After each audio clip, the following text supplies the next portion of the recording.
Church of Smyrna, part 2. Revelation chapter 2, let's start at verse 9. I know your works, tribulation and poverty, but you are rich, and I know the blasphemy of those who say they are Jews and are not, but are of the synagogue of Satan. And remember, in part 1, we read that in James chapter 2, verse 5, it's talking about being rich spiritually. So it's saying that Jesus said that we are to be rich spiritually. Jesus said, blessed are the poor in spirit, for theirs is the kingdom of heaven. Jesus said, do not store up for yourselves treasures on earth where moth and rust destroy and where thieves break in and steal, but store up for yourselves treasures in heaven where moth and rust cannot destroy and where thieves cannot break in and steal. For where your treasure is, there your heart will be also. Where your treasure, where your riches is, there your heart will be also. So we store up our treasures in heaven, in our mind, in our hearts, doing God's will, doing what Jesus asked of us, and obeying Jesus, obeying his commandments, having love, joy, peace, mercy, kindness, goodness, being liberated, having the revelation of Jesus Christ. This is how we become rich.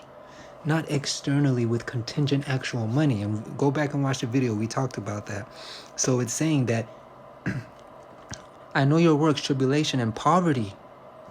And I know the blasphemy of those who say they are Jews and are not, but are of the synagogue of Satan. So when it says those who are Jews and are not, but are of the synagogue of Satan, what is it specifically talking about, brothers and sisters?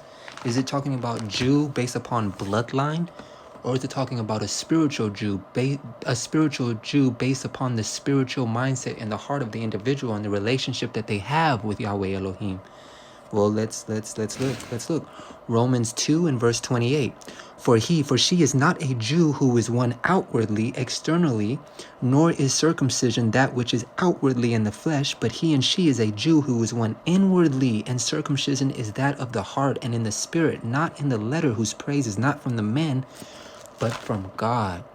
Ezekiel 36, 26 and 27, I believe it says, I will give them a new heart, and I will take the stony heart out of their flesh. I will give them a heart of flesh. I will put my spirit within them, and I will cause them to walk in my commandments, and they will keep my commandments and my judgments and do them.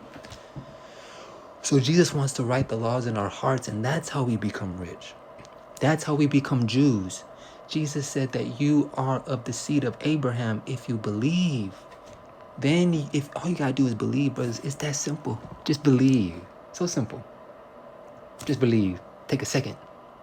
Take a second to believe, but you gotta do it habitually, continually. Jesus said continually we are to pick up our cross and follow him, to pray without ceasing. We're gonna stop right there. So we finished up Revelation chapter 2, verses 9, and then we're gonna move into verse 10 in part 3. God bless.